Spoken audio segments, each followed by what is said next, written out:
Dice no a ogni alleanza con il centro-sinistra e con il PD di Raciti per le prossime elezioni che si terranno il 5 novembre in Sicilia per eleggere il nuovo governatore della regione e i 70 componenti del Parlamento regionale siciliano. E per Luigi Bersani, leader di Articolo 1, ieri in tour in provincia di Agrigento, a Sambuca di Sicilia la mattina e nel pomeriggio presente al convegno a Casa San Filippo per ricordare un socialista degli anni '20 che fu uno dei padri fondatori del Partito Socialista Italiano nella nostra provincia, Tommaso Amodeo. Bersani ha anche parlato della scelta del candidato che faranno per la Sicilia tra l'editore Ottavio Navarra e Claudio Fava e del futuro della sinistra oltre il PD. Un momento importante diceva le elezioni del 24 che hanno segnato un po' lo spartiacque, da cosa?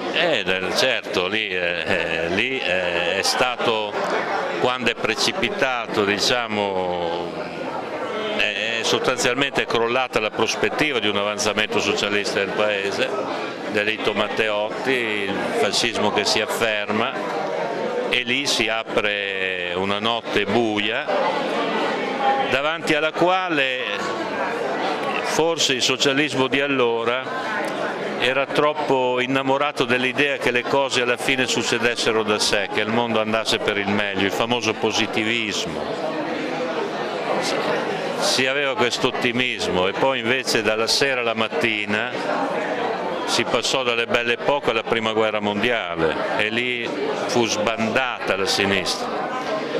Attenzione anche oggi, Ecco, oggi che prospettiva c'è per la sinistra? Perché, anche oggi c'è, come allora, un ripiegamento della globalizzazione, perché allora fu questo fenomeno.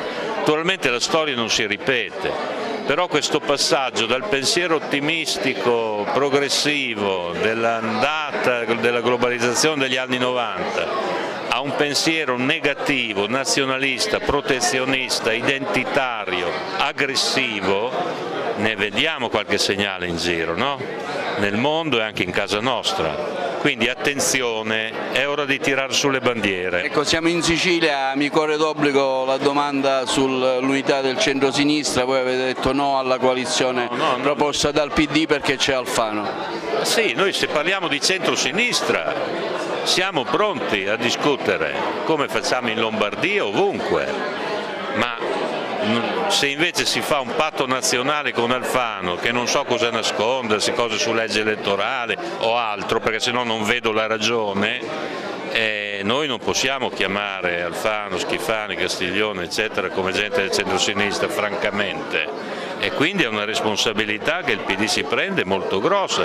Dove il PD non fa così, tipo appunto in Lombardia o in altro, noi ci siamo, sempre che ci sia discontinuità, volontà di discutere, meccanismi di partecipazione, programmi nuovi, noi siamo assolutamente dentro un centro-sinistra. Perché a Palermo al comune di Palermo sì con Orlando e alla regione no? Ma la cifra del caso Palermo fu una cosa civica, senza simboli di partito, dove c'erano persone varie, di vari esponenti, e noi abbiamo detto ok, diamo una mano.